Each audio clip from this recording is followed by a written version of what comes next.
ये विरोध यहाँ पे कर रहे हैं और ये जो नुकसान है शिमला के चौड़ा मैदान में तिब्बती भाषा, संस्कृति, धार्मिक परंपराओं और विशिष्ट पहचान के संरक्षण की मांग को लेकर तिब्बती समुदाय ने शांति विरोध प्रदर्शन किया।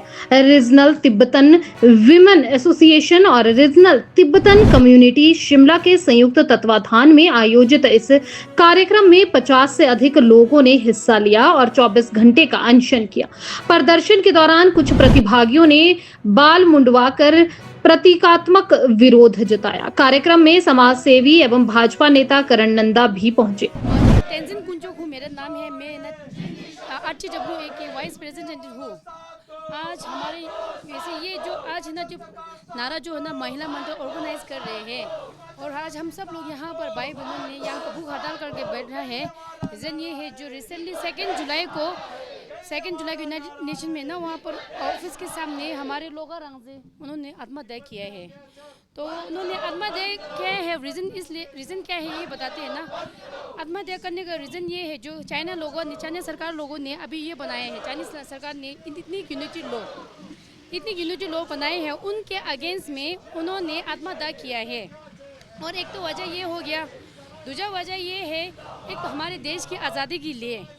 और वैसे भी जो इतनी यूनिटी लॉ देखने में तो बहुत ऐसा लगता है सबको इक्वलिटी है, पर ऐसा कुछ नहीं है। चाइना अलग है, तिब्बतन अलग है और वहाँ पर हमारे बहुत सारे लोग कब से रहते हैं। अभी वहाँ पर छोटे छोटे स्टेट भी बहुत सारे हैं। तो हमारे भाषा, हमारे कल्चर, हमारी आइडेंटिटी सब अलग है। तो हम ये लॉ हम मंजूर नहीं करते हैं।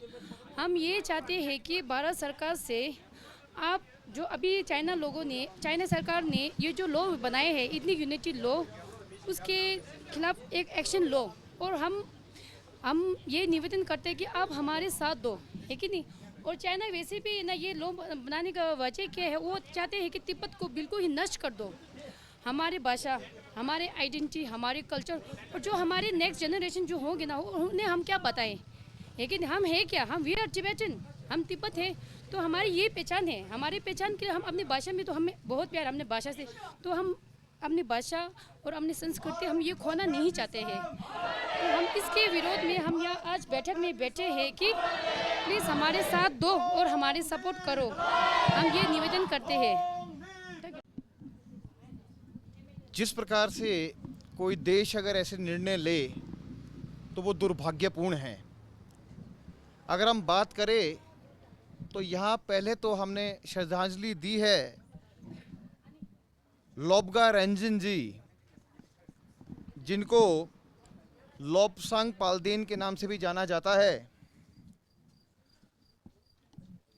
और 2 जुलाई को न्यूयॉर्क में यूनाइटेड नेशन के हेडक्वार्टर के अंदर बाहर उन्होंने वहाँ पर आत्मदाह कर लिया और वो आग में झुलस गए और उनकी मृत्यु हो गई।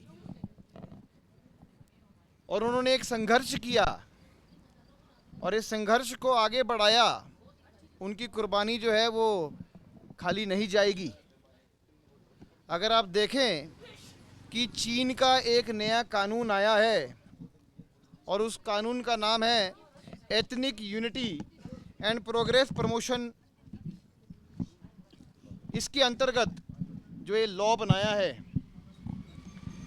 ये 1 जुलाई 2026 को पारित हुआ और उसके बाद उसमें ना कोई सुनवाई ना कोई दलील। और इस लॉ के अंतर्गत क्या किया है कि आपने केवल एक ही भाषा, जो कि चीन की भाषा है, उसको मंदारनी कहा जाता है, उसको लागू कर दिया। अब चाहे वहाँ कोई शिक्षा हो, चाहे पढ़ाई लिखाई हो, चाहे गवर्नमेंट का डायलेक्ट हो, उसमें केवल मात्र उसी भाषा का प्रयोग किया जाएगा। जहाँ की तिब्बत भी एक ऐसी की भाषा थी जिसमें तिब्बतियन भाषा का प्रयोग किया जाता था और उसको वहाँ से हटा दिया गया। तो इस लॉ के माध्यम से ये एक ऐसी पुरानी संस्कृति के ऊपर वार है जिसको ये ख़त्म करना चाहते हैं। और उनका पूरा का पूरा ये है कि वहाँ ना उसका एक अंश बचे, ना कोई उसका शब्द बचे, ना कोई उसका धर्म बचे। तो इस लॉ का जो है वो पूरक बुक से जो है वो खंडन भी हो रहा है और इसका जो है पूरक बुक से विरोध भी हो रहा है। हम कहना चाहेंगे तिब्बत का प्रश्न जो है वो केवल भू राजनीति का नहीं है, ये जो है प्राचीन भाषा, संस्कृति, धर्म और विशिष्ट पहचान के संरक्षण का है।